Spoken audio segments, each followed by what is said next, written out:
So I'd love to introduce for you Sam Hayek. He's a successful cafe owner turned consultant. Sam's passion for food started back when he was a boy in his mother's kitchen in Lebanon. He migrated to Australia and he was able to turn his passion for food into a successful cafe business, opening Hangry in Rozelle. Well, Sam moved on from that, such a success that it was, and now he runs a very successful groundskeeper cafe. He's an accomplished barista and executive chef, and now Sam wants to turn his knowledge into helping others. And works with other cafe owners and runs a successful cafe consultant business. So he wants to help aspiring businesses to create a cafe that turns a profit.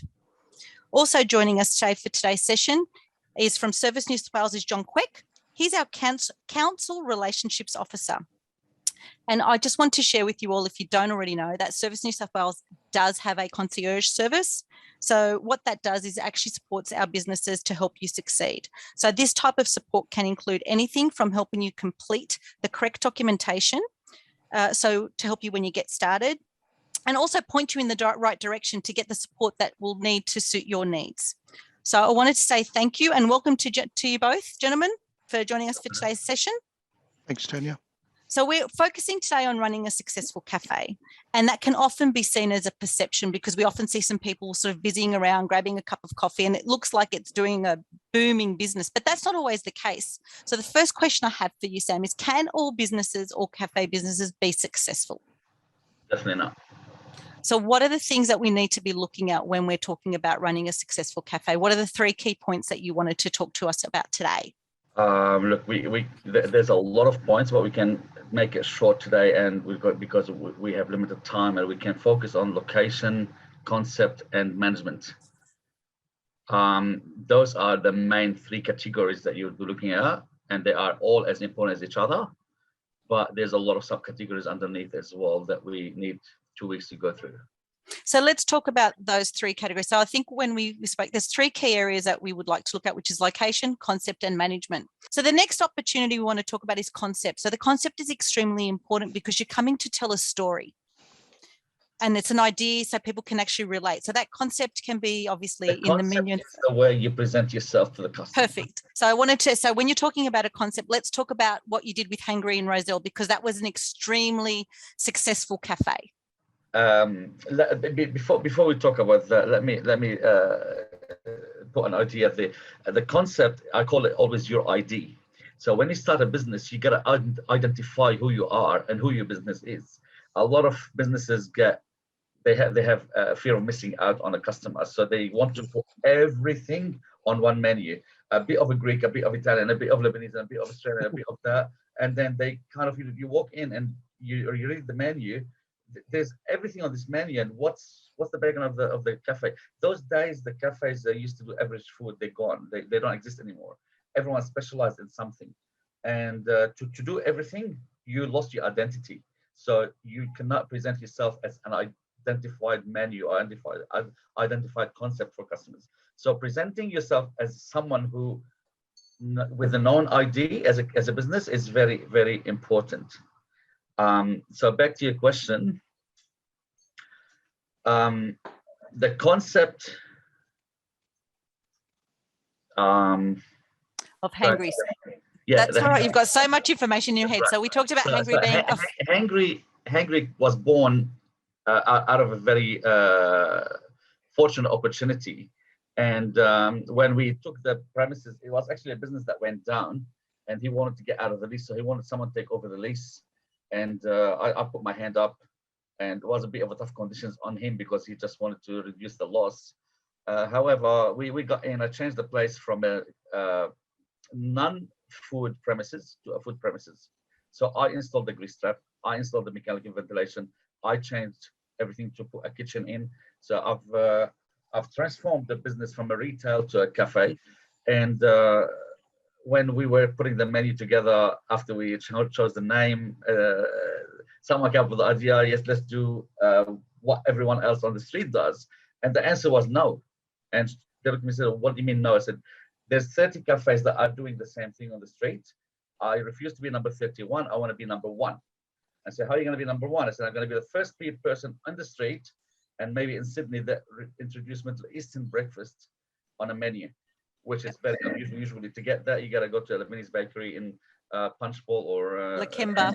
And get some Lebanese pastries and stuff. But it was in Roselle, which is a very westernized area, and you'd be lucky to find a Lebanese person down there. We introduced a Middle Eastern infused menu with a lot of Middle Eastern flavors in a modern way. So not the way you'd see in a Lebanese restaurant, but at the same time, it's the same flavors or very similar flavors. And that was very, very successful concept. And within 3 months, the cafe was fully booked every weekend. We had 60 seats that would turn them about 4 to 5 times a day. And yeah, from there, things went. So can I ask you, with the concept, we've got a menu that we've rehashed and made it, we've actually made it into a Middle Eastern infusion. How did that translate into the look and feel of your cafe? Because the concept needs to travel all the way through.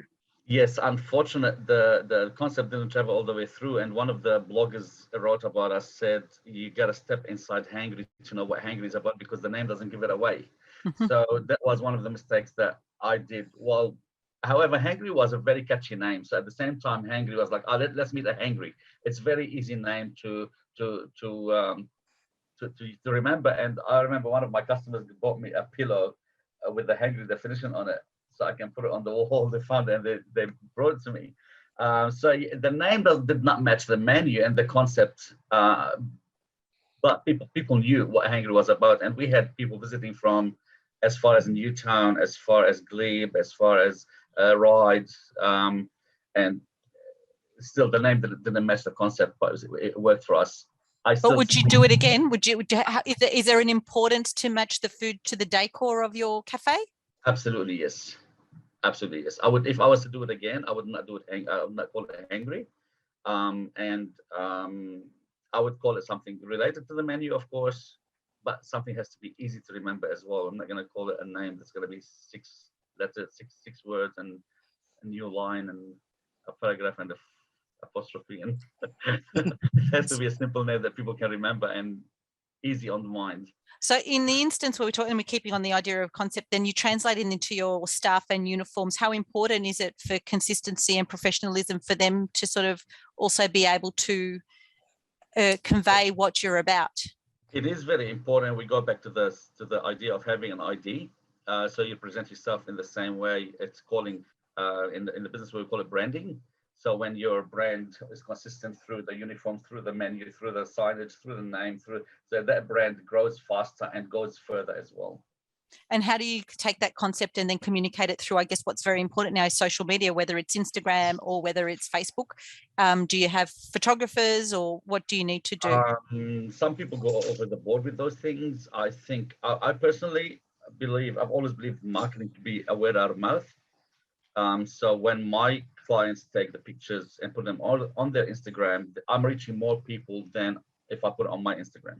Yep. Of course, I'm active on the social media in terms of business wise, but I want customers as well to be my word and my messenger to their friends and network. So it becomes like a web.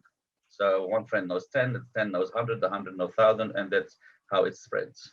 So let's talk about, because you're obviously consulting now, let's talk about some of the common mistakes that you've seen with some of your clients when it comes to sort of getting the concept entirely wrong, or some of it wrong.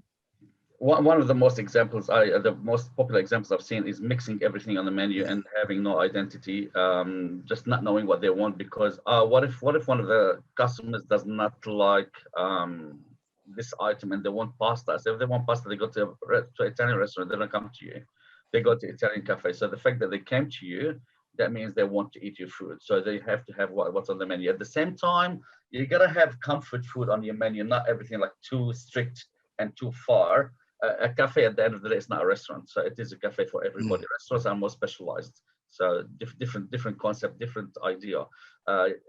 If you're a Middle Eastern cafe, you can have some of the comfort food where people just simple. They want scrambled eggs and bacon. Yes, you can have scrambled eggs and bacon. And it's not something, but just because I'm Middle Eastern and we don't eat bacon in the Middle East, I'm not gonna have bacon on the menu. Yeah, because you have to have a couple of items that are general food and everyone eats them and everyone wants them every here and then, but not going to different cuisines and different identities that don't belong to you.